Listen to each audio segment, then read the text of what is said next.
from a city called Bikaner, मतलब of course Rajasthan में सब जानते हैं. तो I was there till my 10th standard. उसके बाद I moved to Kota to study for engineering, जैसे हर aspiring student करता है. I studied in Kota, then मैंने engineering किया गांधीनगर से, Pandit Deendayal petroleum university. Then I had like interest in advertising since my college days. तो मैंने वहीं से डिजिटल मार्केटिंग थोड़ा स्टार्ट करना गया था अबाउट आवर कॉलेज फेस्ट. तो कॉलेज फेस्ट को प्रमोट करना स्टार्ट किया. वहाँ से I gathered knowledge about digital marketing और वो सब करना स्टार्ट किया. Then through that I got a job in Pune in an advertising agency called Free Mind Works Communication Design. I worked there for 4 years in advertising and वहाँ पर मेरे थोड़े F&B के clients भी थे. Like Nawab Asia was one of our clients, which is a good food chain in Maharashtra. तो वहाँ से उनके साथ उनके बिजनेस स्ट्रैटेजीज डिस्कस कर कर I learned about the business. And फिर यहाँ पर उदयपुर में Shakti Dada, he is my cousin, he runs lot of restaurants है, उनके साथ में टच में था. So he called me here and he help me in setting up a restaurant. तो वहाँ से फिर वो रेस्टोरेंट का जर्नी स्टार्ट हुआ था. So I had opened up a restaurant which didn't turn out to be very nice. But उसके बाद में फिर I opened up Poppy along with my partner Ankush. तो वो restaurant now it has an overwhelming response from the people of Udaipur, and we are serving authentic Italian and Indian recipes there. Poppy was initially known as Royal Repast, and Royal Repast was a very good Indian restaurant. It was rated as one of the top 5 Indian restaurants in India by a chef called Andy Haler. So Royal Repast हमारा भी पहले go-to place ही था. So whenever any of our friends or relatives would come, we would take them to Royal Repast for a lunch or dinner. It was that good. It was one of our favorites. But when the opportunity came to take over Royal Repast, we had, like, our expertise was Italian, and Royal Repast was an Indian restaurant. We did not want to give away the authentic recipes, the Bedla recipes that everyone knows about. So we wanted to derive something like a concept where we could accommodate the Indian cuisine and the Italian cuisine, both of them authentic, not fusion, at a single place. So we did a lot of research, and then we came out with the fact that poppy seeds, these poppy seeds जो मगज का भी बनता है अपने Indian cuisine में, so these poppy seeds are the common ingredient between Indian and Italian cuisine. तो इसलिए फिर हम दोनों ने इस चीज़ का एक मिडवे निकाल कर कि लाइक इंडियन और इटालियन कल्चर में भी काफ़ी सिमिलैरिटीज़ है, एंड फूड में जो कॉमनैलिटी है वो पॉपी सीड्स जो है, जो मेजरली यूज़ होती है, जैसे अपने मगज में सफ़ेद मांस बनता है या जो भी फाग में डिशेस बनती है उसमें पॉपी सीड्स का यूज़ होता है. तो इसी तरह से कई इटालियन डिशेस भी है जिसमें भी पॉपी का यूज़ होता है. तो that's why Poppy came into the existence. Poppy आपने कब स्टार्ट किया था? So we started in November 2022. Karan Dada जो बिरला फैमिली से हैं, he helped us with his recipes and we are continuing with those recipes. Italian हमने add किया था and November 2022 से उसी जगह को चूज़ करने का एक रीज़न ये भी था कि it's an old heritage building. 1931 का बंगलो बना हुआ है called गोविंद भवन. तो it's a heritage building. It has its own old world charm जो कि इंडियन वाइब और इटालियन वाइब दोनों को अकोमोडेट कर सकता है. So that was one of the reasons that we chose that place to be Poppy. So like I have been a foodie throughout my life. It has been a constant practice that whenever I visit any city, सबसे पहले मैं खाने की itinerary बनाता हूँ कि कहाँ कहाँ पर कौन कौन से रेस्टोरेंट्स पर जाके खाना है और कौन कौन सी डिशेस खानी है. उतना पर्टिकुलर चीज़ें रिसर्च करके वो आइटनरी प्रिपेयर करते हैं. Also I have an inclination towards hospitality. तो मुझे लोगों को खाना बनाकर खिलाना भी अच्छा लगता है. तो again one of my friends प्रखर, तो उसके साथ मैंने इटालियन का काफ़ी डिस्कशन हम लोग करते रहते थे. तो pizza was one of our favourite things and specially Neapolitan style pizza. तो वो पिज़्ज़ा के ऊपर हम लोग काफ़ी रिसर्च करते थे. We have been to places, we have tried different multiple locations for Neapolitan style pizzas. उसका डो का क्या रेसिपी रहता है, which kind of pilates do we use, which kind of cheeses do we use. तो वो पूरा research करके वो इंक्लिनेशन जब स्टार्ट हुआ तो धीरे धीरे वो बनाने के प्रोसेस में भी मैं इंडल्ज हो गया.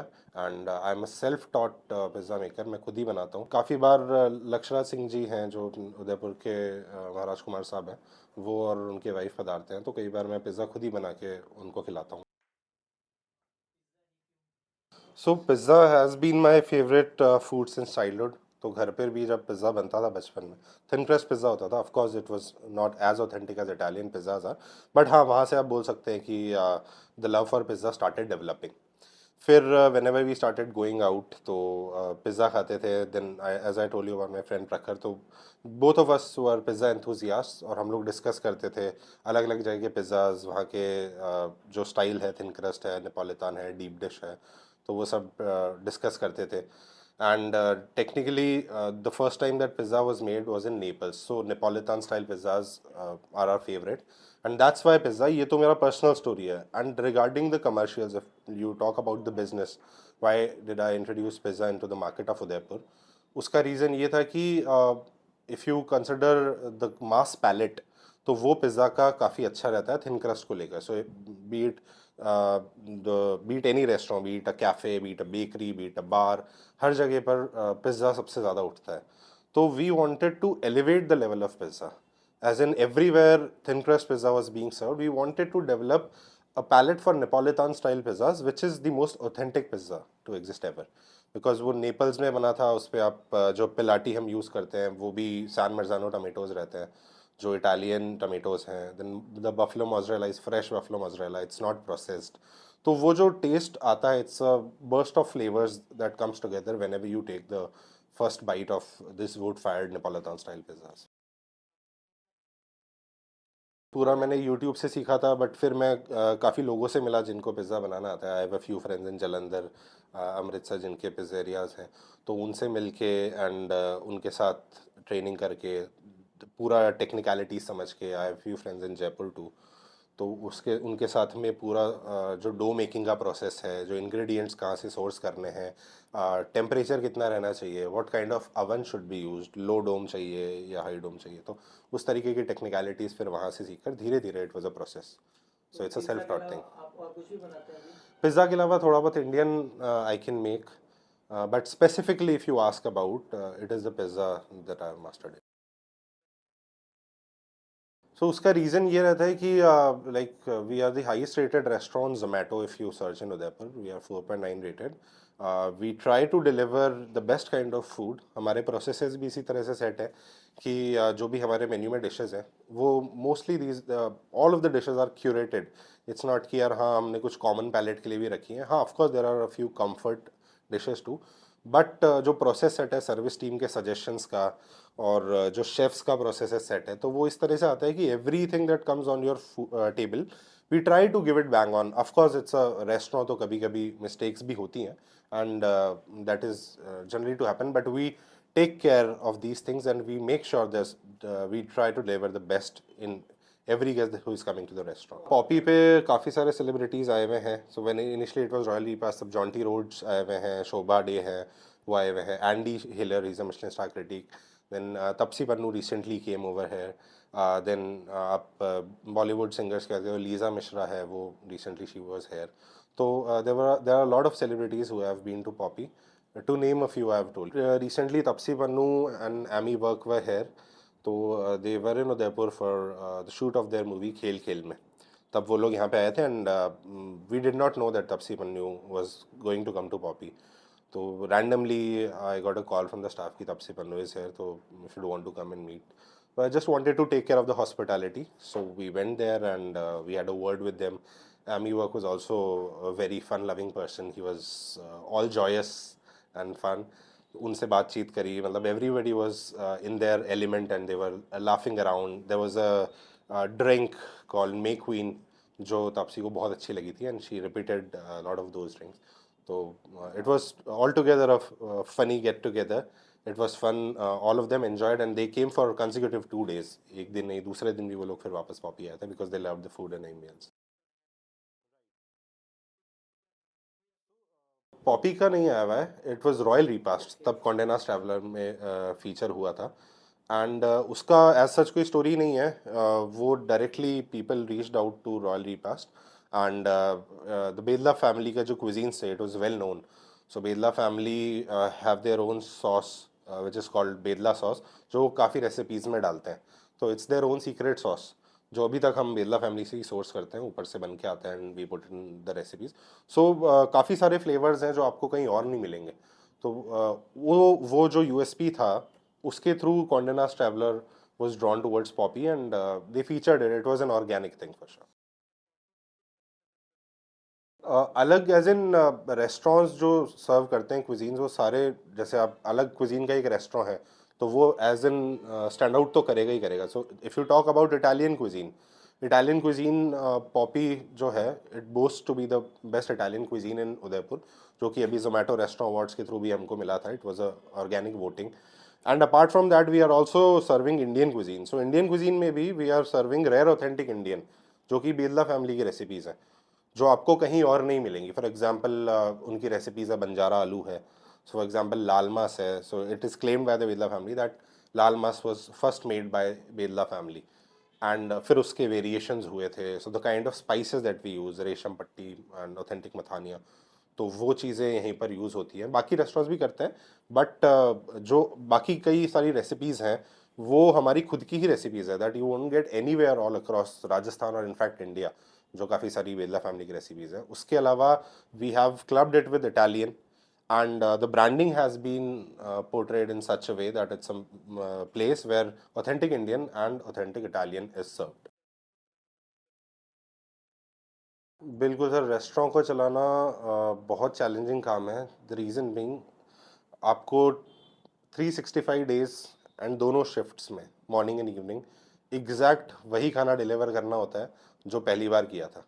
अगर उससे अच्छा भी आ जाएगा तो भी गेस्ट को समझ नहीं आएगा, और उससे बुरा आएगा तो ऑफकोर्स समझ नहीं आएगा. So the consistency, that's the game. वो कंसिस्टेंसी मेंटेन करना इन terms of service, in terms of food, वो सबसे चैलेंजिंग काम है रेस्टोरेंट में. एंड बहुत सारे डायनेमिक्स इन्वॉल्व होते हैं. मतलब you can not control the dynamics. तो उस हिसाब से आपको हर रेस्टोरेंट के अलग डायनेमिक्स रहेंगे, हर रेस्टोरेंट के अलग प्रोसेसेस सेट होते हैं. तो that is the main thing that every restaurant has to take care of. तो वो बहुत चैलेंजिंग पार्ट है, कंसिस्टेंसी डेवलप करना. इटालियन कुजीन को लेकर चैलेंजेस ये थे कि एक तो जो पिज़्ज़ा है वो नेपोलितान स्टाइल पिज़्ज़ा है. It is not a thin crust pizza. It tends to get soggy. जैसे ही बाहर आता है तो within 30 seconds it tends to get soggy. तो वो समझ नहीं आया लोगों को, because people are use to thin crust pizzas. तो that was a challenge, but धीरे धीरे it started coming out and people developed a palate for it. And now everybody in Udaipur almost knows about Neapolitan style pizza and they have developed a palate for it. Pasta को लेकर यूँ होता था because we सर्व अल दांते pastas, जो थोड़ा सा under cooked रहता है, which is how it's served in Italy, like to the tooth. Al dente means to the tooth. तो वो जो पास्ता होता है that is the authentic kind of pasta that's being served. तो तब थोड़ा सा प्रॉब्लम आता था. लोग कहते थे कि अंडर कुक्ड है यहाँ पे, मतलब आप लोगों ने ढंग से कुक नहीं किया है. Then we started educating people through social media, through word of mouth. We educated our service team जो वहाँ पे इंफॉर्मेशन पोर्ट्रे करती थी. तो धीरे धीरे करके now there are no complaints as such and I think we have overcome the challenges. हाँ बिल्कुल. तो राजस्थानी रेसिपीज़ ही हैं. Bedla family hails from Rajasthan, तो उनकी जो रेसिपीज़ है वो टेक्निकली राजस्थानी रेसिपीज़ ही हैं. तो उसमें काफ़ी सारी रेसिपीज़ हैं, जैसे आप गोभी लाल शोरबा है, बंजारा आलू है, हरी मिर्च का पनीर है. तो ये जो सारी रेसिपीज़ हैं वो बहुत यूनिक रेसिपीज़ हैं जो बेदला फैमिली की हैं, एंड वो हम कंटिन्यू कर रहे हैं. जैसे गोभी लाल शोरबा है, सो गोभी लाल शोरबा का इनोवेशन कैसे हुआ था, लाल मास नॉन वेजिटेरियंस के लिए है. सो नाउ जो बेदला सॉस यूज़ होता है लाल मास के अंदर, तो वही सेम सॉस है which is a vegetarian sauce. It's not made of non veg, कोई भी नॉन वेज इंग्रेडिएंट नहीं है. बट वही सॉस के साथ हम एक रेसिपी बनाते हैं गोभी लाल शोरबा, जो of course it's that different than laal maas because it's a vegetarian alternative to it. But उसी में वही सॉस यूज़ होता है, एंड वो एक हमारी बेस्ट सेलिंग डिश है गोभी लाल शोरबा, जो लोगों को बहुत अच्छी लगती है. वो सिर्फ पॉपी में वो सिर्फ पॉपी में मिलती है, आपको कहीं नहीं मिलेगी. तो स्टार्टिंग में जैसे आप रेस्टोरेंट में आप इन्वेस्ट करते हैं तो आपका kitchen is a very big cost, interiors are a very big cost, furniture is a very big cost. तो ये सब कॉस्टिंग्स होती हैं. एंड उसके बाद में आपके जब ट्रायल्स चलते हैं तो ट्रायल्स के इंग्रेडिएंट का कॉस्ट होता है, प्लस आपका जो रनिंग एक्सपेंस होता है. जैसे आपने रेस्टोरेंट स्टार्ट किया है तो you should have an emergency fund for you, जिसमें आपका रेंट हो गया, आपके रॉ मटेरियल इंग्रेडिएंट्स हो गए, फिर आपका स्टाफ की 2-3 महीने की सैलरीज होगी, आपका मार्केटिंग बजट हो गया. तो ये सब अपने पास एक इमरजेंसी फंड होना चाहिए to fall back on if the restaurant is not able to perform in 1-2 months, ताकि वो एकदम से शट डाउन नहीं हो जाए. Regarding the day to day costing, उसका ये रहता है कि you have to do backward integration. So how we do it is, it's Pareto's principle, like 80-20. So the 20% of the ingredients will have 80% of the costing in the bill. मतलब जो आपके 20% ingredient होंगे उन्हीं की सबसे ज़्यादा कॉस्टिंग होगी. तो अगर आप उन 20% इंग्रेडिएंट्स के प्राइसिंग पे कंट्रोल रखते हैं, आप उसके बेस्ट वेंडर्स लेते हैं जहाँ से आप डायरेक्ट सोर्स कर सकते हो और आपकी उसकी कॉस्ट कट कर सकते हो, तो आपकी मेजर कॉस्ट कटिंग हो जाएगी. उसके अलावा आपको इन्वेंट्री पे बहुत ध्यान देना पड़ता है. Month has to be the every month the closing and opening has to be done.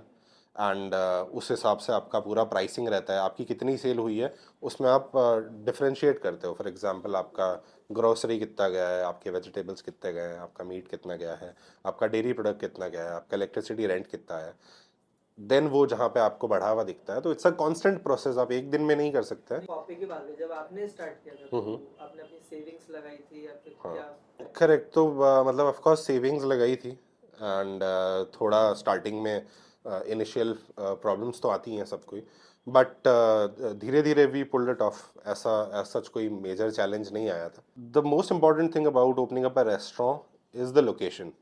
आपका लोकेशन अगर अच्छा है तो आपके चांसेस सक्सेसफुल होने के बढ़ जाते हैं. Then any product that you are coming with has to be backed by an idea और अ कॉन्सेप्ट. वो बहुत डीप रूटेड होना चाहिए. एज इन सिर्फ सरफेशियल कॉन्टेक्स्ट नहीं होना चाहिए आपके कॉन्सेप्ट का, बहुत डीप रूटेड कॉन्टेक्स्ट होना चाहिए आपके पास. उसके अराउंड बहुत सारा कंटेंट होना चाहिए. आपके पास एक स्टोरी होनी चाहिए जो आप बिल्ड कर सकते हो धीरे धीरे. तो वो बहुत इंपॉर्टेंट है. प्लस आपके पास रेवेन्यू होना चाहिए, जो मैंने आप पहले भी बताया था कि एक इमरजेंसी फंड होता है जिसमें आपका मार्केटिंग बजट, आपका रेंट हो गया, आपके इनिशियल रॉ मटेरियल कॉस्टिंग्स होगी, वो सब होना चाहिए. You have to think of marketing as well. Like I'm a marketer myself. मैं डिजिटल मार्केटिंग करी थी. I was a content creator. तो उस हिसाब से whenever you start a restaurant, आपके रेस्टोरेंट का नाम से लेकर हर चीज़ के पीछे एक स्टोरी होनी चाहिए, so that you can create a lot of marketing around it, and that creates a lot of buzz. So yes, Udaipur as a city, it has been a very progressive city. In fact, Mewar state जो था वो भी हमेशा से progressive था in terms of literature, in terms of culinary heritage, in terms of architecture. तो ये जो progression है ये अभी तक continued है. The best thing about it is कि the city people have reserved the culture as well as they have progressed towards modernism. तो ये जो क्लब हो रहा है दो चीज़ों का, it is coming out as an interesting thing in the city of Udaipur. तो इसी चीज़ को देखकर आप देखिए यहाँ पर जो सारे होटल के फ्रेंचाइजीज हैं, जो भी बड़े बड़े होटल ग्रुप्स हैं, they have their bases in Udaipur. And now the restaurants have also started coming up, and the restaurants are innovating too. पहले एक सिर्फ इंडियन फूड जो था वो काफ़ी अच्छा मिलता था उदयपुर में, बट नाउ धीरे धीरे people have started innovating and have started venturing into different kind of cuisines as well. And the people of Udaipur are accepting those cuisines, which is the best thing. तो ये जो growth हो रही है in terms of culinary heritage too, in terms of culinary progression, that is also very interesting. सो मेवाड़ मारवाड़ का difference तो major दोनों राजस्थान के अलग अलग हिस्से हैं.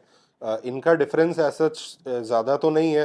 दोनों के दोनों काफ़ी डीप रूटेड कम्युनिटीज़ हैं. दोनों का कलनरी हेरिटेज काफ़ी स्ट्रॉन्ग है. तो फूड में जैसे if you talk about Udaipur, तो उदयपुर मेवाड़ का हिस्सा है. तो यहाँ पर आप देखेंगे कि बहुत सारे रेस्टोरेंट्स हैं, अलग अलग कुजीन्स के रेस्टोरेंट्स हैं. People go out really well and they are acceptable of different palates. Even if you are introducing something new in the city, people turn out to at least try that, irrespective of the fact that it suits the palate or not. But people go out and try things. Wherein in Marwar, the situation is growing. It is at a nascent stage. It hasn't grown to the stage to that of Udaipur कि लोग वहाँ बाहर जाते हैं, but still people are not that experimental. तो ये जो थोड़ा सा है कलनरी हेरिटेज का डिफरेंस है. बट अगर आप रीजनल कुजीन्स देखें तो मेवाड़ के और मारवाड़ के रीजनल कुजीन्स इक्वली इंटरेस्टिंग है, और बहुत सारी चीज़ें स्टोरी से डराई हुई हैं. तो जो मेरा मार्केटिंग का एक्सपीरियंस था वो काफ़ी अच्छा था पुणे में. We used to curate a lot of things, lot of campaigns in terms of writing from and execution of the campaign. तो ये सारी चीज़ें हम लोग पूरा एग्जीक्यूट करते थे. तो उस चीज़ का एडवांटेज यहाँ पर ऐसे आया कि जो भी हमारे रेस्टोरेंट जैसे पॉपी का आप देखेंगे फॉर एग्जांपल, जो मार्केटिंग कैंपेन्स है, लॉन्च कैंपेन था, तो वो हमने बहुत क्रिएटिव तरीके से क्यूरेट किया था। तो उसमें जैसे हमने एक राजस्थानी बाबा जी को इन्वॉल्व किया है, जो साफा पहनकर पिज़्ज़ा खा रहे हैं। Then we had included a foreigner जो दाल बाटी खा रहा है एंड लस्सी की ग्लास में, सॉरी वाइन की ग्लास में लस्सी पी रहा है। तो इस तरीके के कुछ क्लब करके हमने कैंपेन्स डिराइव किए थे विच वेंट एक्चुअली वायरल। तो उसका काफ़ी फ़ायदा रहा। And in terms of marketing, जैसे as you can see the upcoming place Ninkasi, तो यहाँ पर भी we have curated a lot of campaigns, जो लॉन्च कैंपेन्स हम जिसको बोलते हैं, तो वो सब भी हमने क्यूरेट किया है। तो वो सब चीज़ जो एक्सपीरियंस है, क्यूरेशन की जो मदद मुझे मिली है, वो मेरे मार्केटिंग एक्सपीरियंस से ही मिली है। And we are able to use it in multiple ways. And marketing is a very big factor if you want to run a successful restaurant. मैं ब्लॉग पोस्ट पहले लिखता था, now I am not much into writing, but I try to read whenever possible. And उसका जो help है वो creative thinking में इस तरीके से आता है कि आप जो कैंपेन्स है वो आप इंटरेस्टिंग तरीके से क्यूरेट कर सकते हो। फॉर एग्जांपल अभी निनकासी का कैंपेन था, so Ninkasi is the Sumerian goddess of beer brewing. तो उनको, उनके बेसिस पे हमने कैंपेन ड्रॉ किया, जहाँ पर जैसे दो मछुआरे हैं, वो उदयपुर की कहीं लेक में they are trying to get a fish out of their trap. And उनको एक बक्सा मिलता है, एक केस मिलता है जिसमें वाइन की ग्लास है, बियर की ग्लास है, एंड एक मूर्ति है। इनफैक्ट यही मूर्ति है जो पीछे है। तो इनको हमने as a goddess Ninkasi portray किया है। So when they get it they are surprise कि यार ये क्या है। And then the ladies come running, they take out the murti, they take out the glasses, and then there is something rolling out which has an an बना हुआ है। तो that tells कि यार ये निनकासी है। एंड दे ऑल बो down towards the goddess. So that's how we ended the video. So it's a creative campaign. It's a launch campaign just to build curiosity. Ninkasi fictional character नहीं है, Ninkasi historical character है. She is considered to be a Sumerian goddess of beer brewing, the first one to ever brew the beers. To someone who is an aspiring restaurateur, उनको मैं ये बोलना चाहूँगा कि यार you should open a restaurant when you have love towards food and love towards hospitality. जब तक आपको किसी को दिल से खाना खिलाने की इच्छा नहीं करती है, if you are trying to solely run for profit, तो वो कहीं ना कहीं बैकफायर कर सकता है। आई am not saying this is my belief, I am not saying कि हर जगह सही होगा, बट मेरा ये बिलीफ है कि आपको रेस्टोरेंट खोलने से पहले खाने की थोड़ी नॉलेज होनी चाहिए, और शहर का पैलेट पता होना चाहिए जहाँ पे आप खोल रहे हैं, कि वहाँ के पैलेट को क्या समझ आएगा if you are trying to convert it to something commercialised, because you have to earn a revenue out of it. तो वो सिर्फ आप अपने सोल इंटरेस्ट पे नहीं खोल सकते, वो आपको सिटी का पैलेट समझना पड़ेगा, जो सिटी है उसमें क्या चीज़ एक्सेप्टेबल होगी वो समझनी पड़ेगी। Secondly, you have to draw a very strong concept around your product. If you are coming up with a product, it has to be deep rooted. Again, जो मैंने पहले भी कहा था कि ऐसे ही नॉर्मली कुछ चीज़ नहीं खोल देनी है। If you want to stay it for a longer period of time, उससे क्या होगा, कॉन्सेप्ट आपके पास रहेगा तो you will have good content bucket for marketing, तो वो आपकी मार्केटिंग बहुत लंबे समय तक चल सकती है। पॉपी पे हमने रिसेंटली अभी एक नया मेन्यू ड्रॉ किया है which we are going to launch in another 10 to 15 days। तो वो हम ऐड कर रहे हैं। Plus we keep on curating events like pizza making workshops और food and wine pairing workshops. तो ये सब चीज़ें हैं जो एक्सपीरियंशियल बेस्ड चीज़ें हैं, तो ये सब हम पॉपी पे हमेशा ट्राई करते रहते हैं, and will keep on innovating. जो हमारे साथ डाइनिंग करे, हाँ। ठीक है ना, दैट्स एन इंटरेस्टिंग क्वेश्चन। तो 3 लोग जो पॉपी पर जिनको मैं इनवाइट करूंगा for a royal dinner, they can be LeBron James, my favourite basketball player, and he is a good businessman too. देन उनको मैं पेयर करना चाहूँगा विद मैकडी के founder Ray Kroc, who is again a very good businessman. एंड उन दोनों का कन्वर्जेशन काफ़ी इंटरेस्टिंग रहेगा, इसलिए मैंने इन दोनों को चूज़ किया, because one is my favourite player, basketball की बात भी होगी, एंड दोनों का बिजनेस एक्यूमेंट से I would get to understand a lot of things. Then the third person would be maybe one of my cousins Aditya. तो वो he is a very smart talker and he takes out the best things out of people. तो वो present में एक खुद का बंदा and दो दूसरे बंदे भी रहेंगे, तो वो काफ़ी इंटरेस्टिंग कन्वर्जेशन होगा, I believe. I would want to invite them. Yeah. Hi, I'm Maheep Singh Rathod. I'm the co-founder of Poppy and Ninkasi. So we're talking about the intricacies of the restaurant industry, the basics that go in setting up a restaurant, the expenses, the inventories, the marketing. So all in all, it's a wholesome experience talking about the restaurants. You can watch or listen to this podcast on Cityscope, YouTube, or Spotify.